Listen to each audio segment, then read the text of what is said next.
أعوذ بالله من الشيطان الرجيم ولو شئنا لبعثنا في كل قرية نذيرا فلا تطع الكافرين وجاهدهم به جهادا كبيرا بسم الله الرحمن الرحيم الحمد لله رب العالمين وأصلي وسلم على أشرف الأنبياء والمرسلين نبينا محمد وعلى آله وأصحابه أجمعين. Troisième vidéo sur le thème du djihad, sur la profondeur, sur la polysémie de ce terme, sur l'aspect spirituel du djihad, sur les multiples facettes que recèle ce terme. Et cette vidéo, ou ce sujet, je l'appelle le djihad sans armes.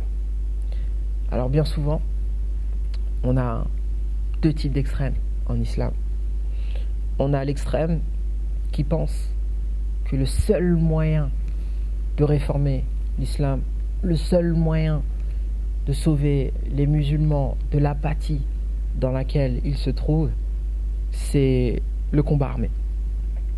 On a un autre extrême qui tend à nier, on va dire, la nécessité parfois de se défendre. Il peut arriver que dans certaines circonstances que les musulmans doivent mener un combat pour leur survie ou autre.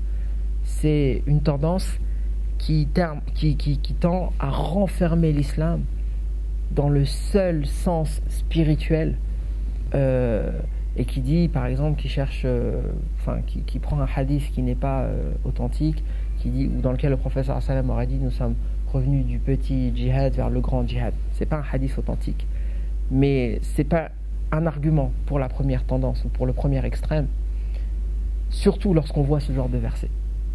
Il y a effectivement un effort sur soi à mener, et effectivement cet effort sur soi, cet effort interne, ce djihad interne est bien plus important que le combat armé qui n'est qu'une facette du terme ou du sens du terme djihad. Et ce verset, c'est probablement la meilleure preuve. On n'a pas besoin d'aller chercher des hadiths inauthentiques. De toute façon, on reviendra plus tard dans d'autres vidéos sur des hadiths authentiques qui sont, indubitablement des arguments qui tentent à prouver que le djihad interne est plus important que le seul djihad armé.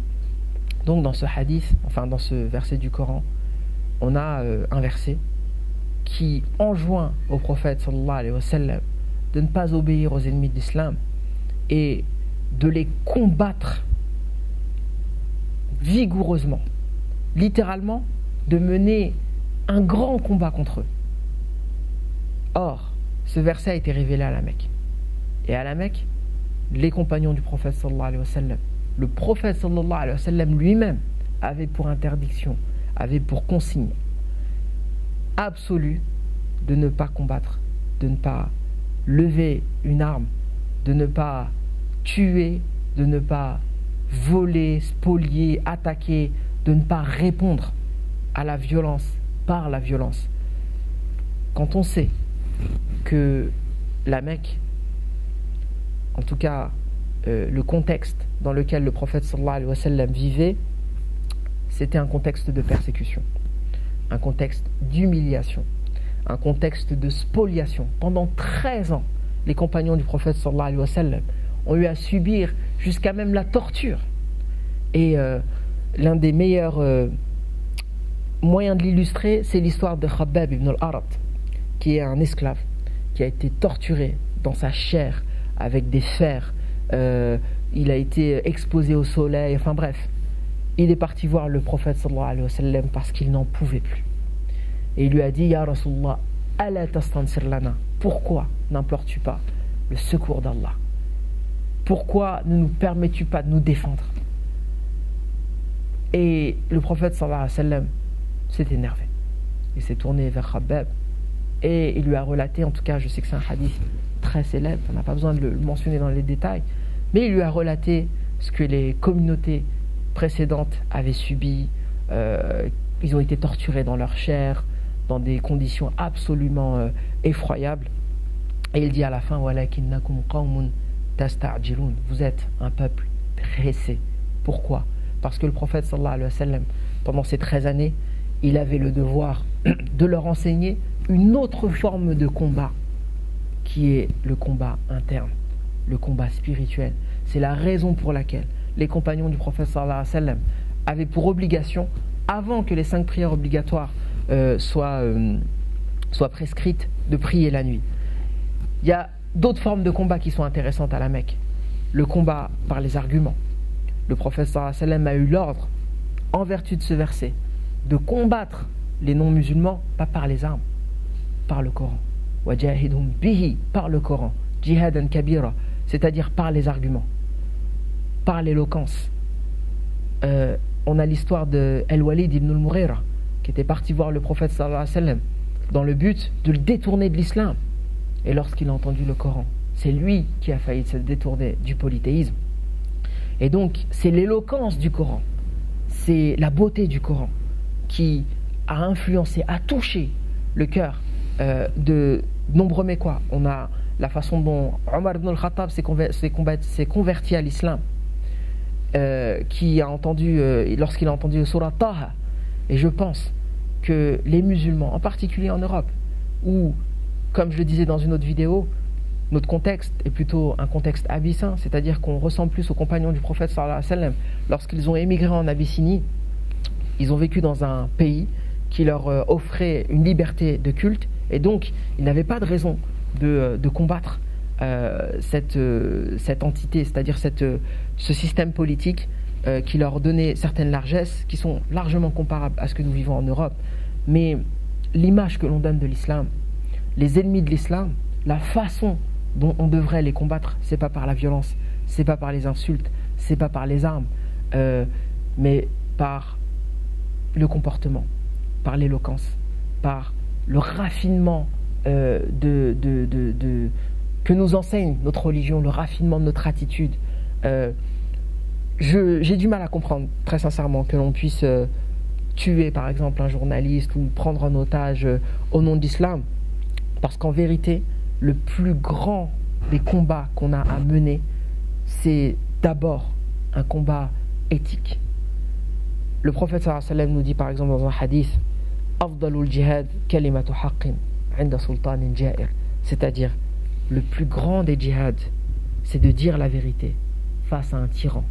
Donc c'est un effort sur soi à mener avant de parler de combattre les autres. Et lorsque j'ai parlé dans la première vidéo, il me semble, de la polysémie du terme djihad, j'ai dit qu'il existait des arguments qui venaient étayer cela. Et je voulais en citer un justement. L'argument, c'est le prophète sallallahu alayhi wa sallam qui parle des hypocrites, des prédicateurs hypocrites à la fin des temps. Et il dit dans le hadith, فَمَنْ جَاهَدَهُ بِالْيَدِ فَهُوَ مُؤْمِنٌ وَمَنْ جاهده باللسان فهو مؤمن ومن جاهده بالقلب فهو مؤمن وليس وراء ذلك من الإيمان حبة خردل. C'est-à-dire, celui qui combat ces gens avec la main, il est croyant. Celui qui les combat avec la langue, il est croyant. Celui qui les combat avec le cœur, il est croyant. Et en deçà de cela, il n'y a plus l'once d'une foi, littéralement un grain de moutarde de foi. Tout ça pour dire que le terme djihad, en vertu du hadith, en vertu de la bouche même du prophète sallallahu alayhi wa sallam, il a un sens qui va au-delà du combat armé.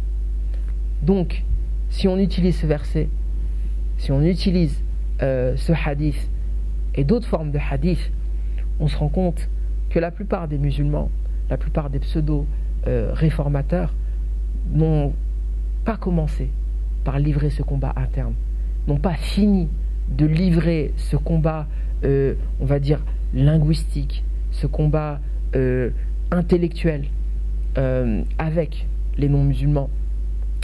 Parce que l'islam, au vu du comportement de nombreux musulmans, n'attire pas. Et notre premier défi, c'est justement de mener ce combat interne pour rendre l'islam attrayant, pour que l'on puisse transmettre la beauté des enseignements du Coran, qui est, dans le contexte mécois par exemple, qui est un livre qui a enseigné la patience, qui a enseigné la clémence, qui a enseigné l'endurance. Voilà, et ça c'est malheureusement ce genre de choses qui n'est pas souvent mis en avant. En tout cas, on peut prendre des versets qui mentionnent explicitement le terme djihad et montrer toutes les facettes spirituelles qu'ils contiennent. Jazakumullah khairan, subhanakallahumma wa bihamdik, ashhadu an la ilaha illa ant, astaghfiruka wa atubu ilayk, wassalamu alaikum wa rahmatullahi wa barakatuh. Si vous avez trouvé que cette vidéo est bénéfique, intéressante, alors partagez-la et retrouvez-la ainsi que le reste des épisodes sur sodakra.fr.